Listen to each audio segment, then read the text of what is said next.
یعنی ہوا یہ ہے کہ صلی اللہ علیہ وسلم کی بد دعا ان کو ایسی لگی کہ پھر وہ جلدی وہ مر گئے، اور پھر مرنے کے بعد ان کی لاش کو بدر کے کنویں میں پھینک دیا گیا، اور انہوں نے قسم کھا کے کہا، مسعود رضی اللہ تعالیٰ نے، ابن مسعود نے، کہ میں نے ان کو اپنی آنکھوں سے دیکھا کہ ان کی لاشیں بدر کے کنویں میں پڑی ہیں۔ اندازہ لگائیے آپ کہ کتنا ذلت آمیز ان کا انجام ہوا۔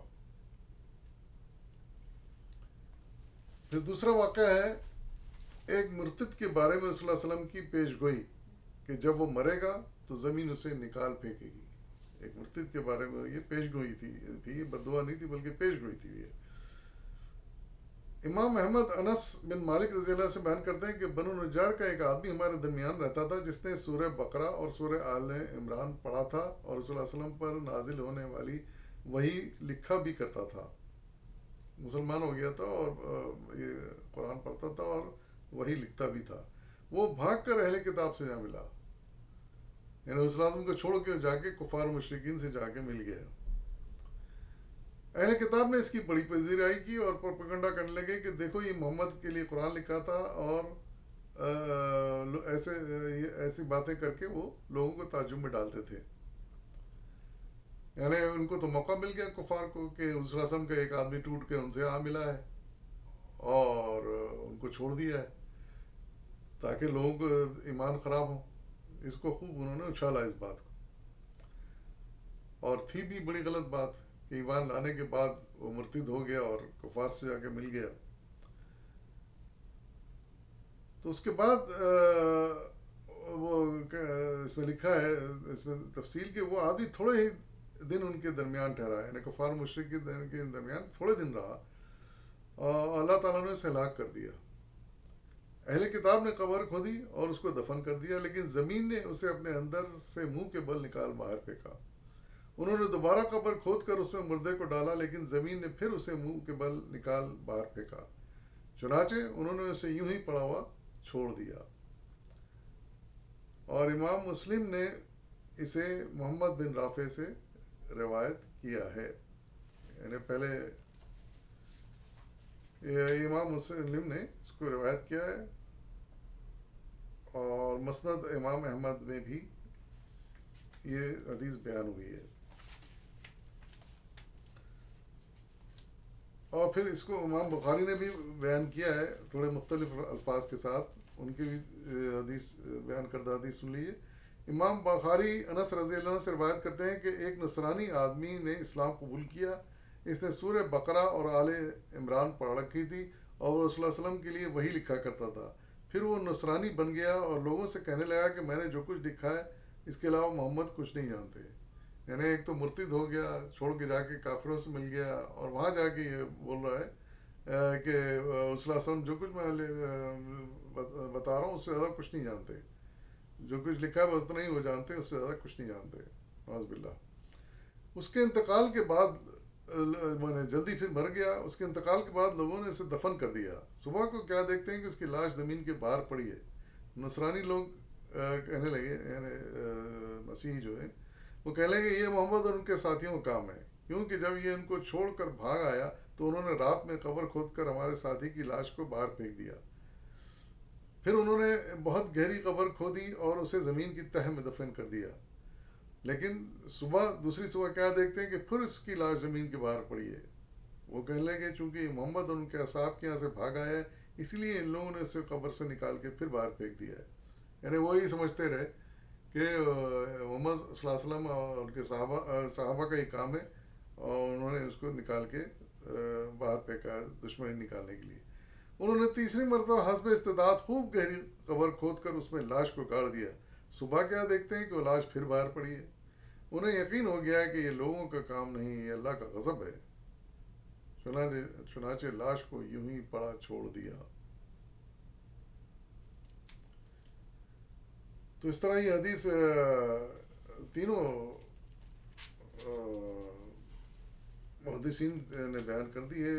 صحیح بخاری میں بھی ہے، پھر مسند امام احمد میں بھی ہے، اور صحیح مسلم میں بھی ہے۔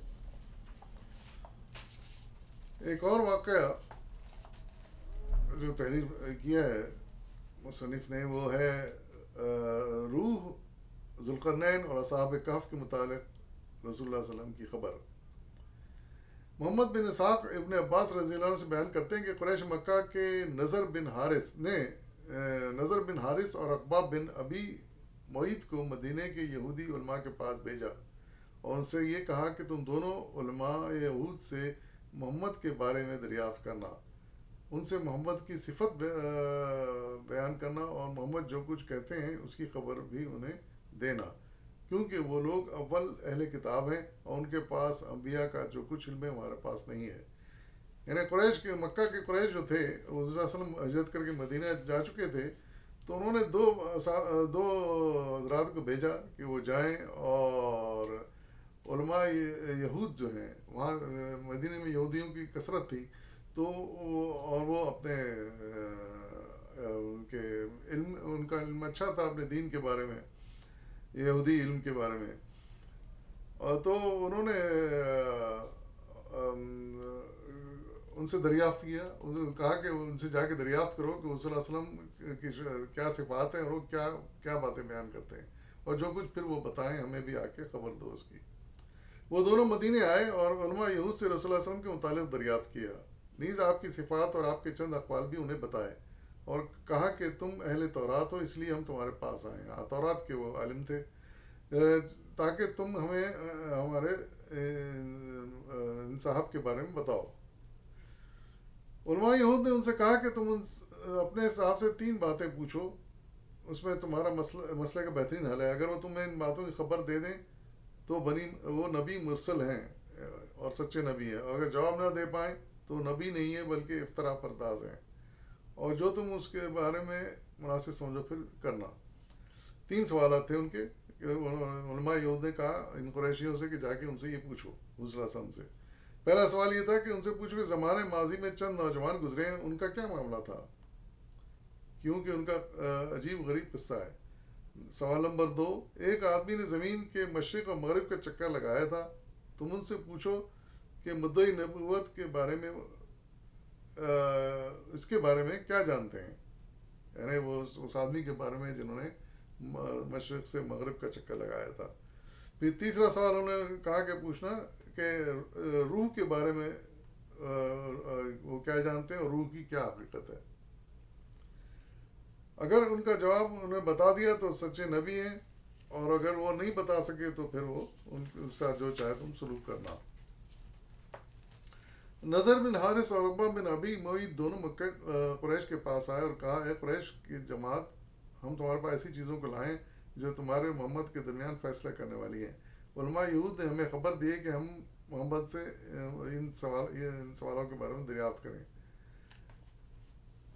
قریش مکہ رسول اللہ علیہ وسلم کے پاس آئے اور کہنے لگے، اے محمد ہمارے سوال کا جواب دو.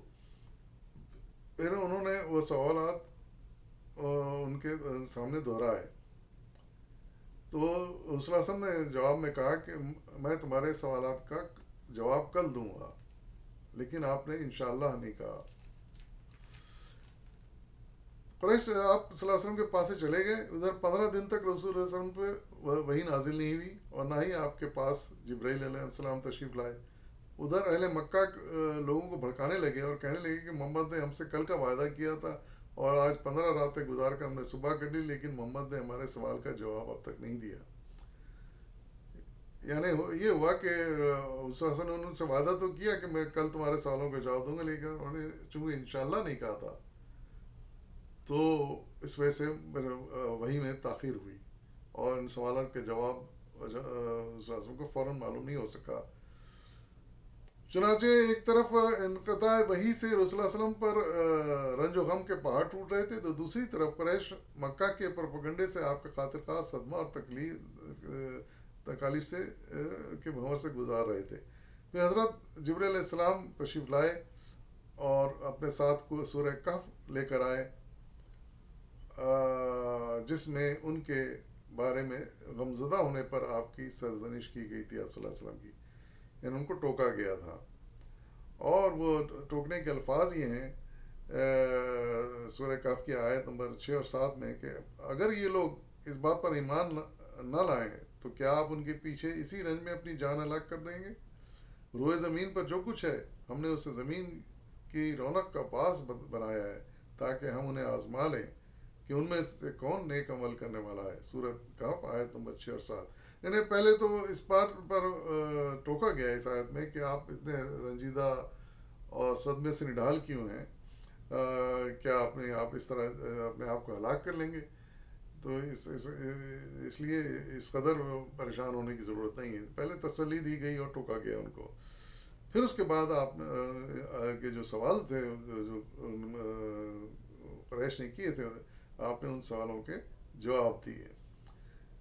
پہلی جواب اور یہ تینوں جواب جو تھے سوال جو تھے ان کے جواب سورہ کہف میں موجود ہیں. پہلا سوال ان کا یہ تھا کہ ان سے پوچھو کہ زمانے ماضی میں چند نوجوان گزرے ان کا کیا معاملہ تھا.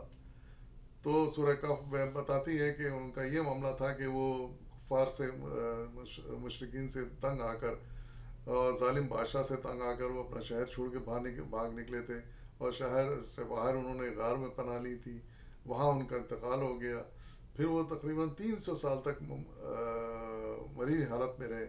لیکن 300 سال بعد دوبارہ وہ زندہ ہوئے اور بازار گئے سامان لایا تو لوگوں کو پتہ چل گیا کہ یہ تو بہت 300 سال سے ہی مرے پڑے تھے, یہ کس طرح زندہ ہو گئے. پھر بادشاہ بھی آیا, اس وقت عیسائیت آ چکی تھی, عیسائی بادشاہ تھا جو حضرت عیسیٰ پر ایمان رکھتا تھا اور دوسرے الفاظ مسلم تھا اور اس وقت تک انہیں خالص عیسائیت چل رہی تھی. اور تو اس نے آ کے ان پر ایمان لایا, اصحاب کہف سے ملاقات بھی کی, پھر ان پر ایمان بھی لایا اور اس کے بعد پھر وہ اصحاب کہف انتقال کر گئے تھے اور پھر انہیں وہیں غار میں دفن کر دیا گیا تھا. تو یہ مختصر قصہ ہے. تو وہ اصحاب کہف تھے جن کے بارے میں پوچھا گیا تھا اور سورہ کہف میں اس کا پورا جواب دیا گیا. دوسرا سوال ان کا یہ تھا کہ اس آدمی کے بارے میں بتاؤ جو مشرق و مغرب کا چکر لگا چکا تھا. تو وہ حضرت ذوالقرنین تھے, ایک بڑے طاقتور اور دلیر عظیم فاتح تھے. انہوں نے کافی علاقے فتح کیے تھے مشرق و مغرب میں. تو وہ ان کے بارے میں پوچھا گیا تھا اور بڑی تفصیل سے ان کا واقعہ سورہ کہف میں بیان پہ کر دیا گیا اور ان کا اس طرح ان کو جواب مل گیا.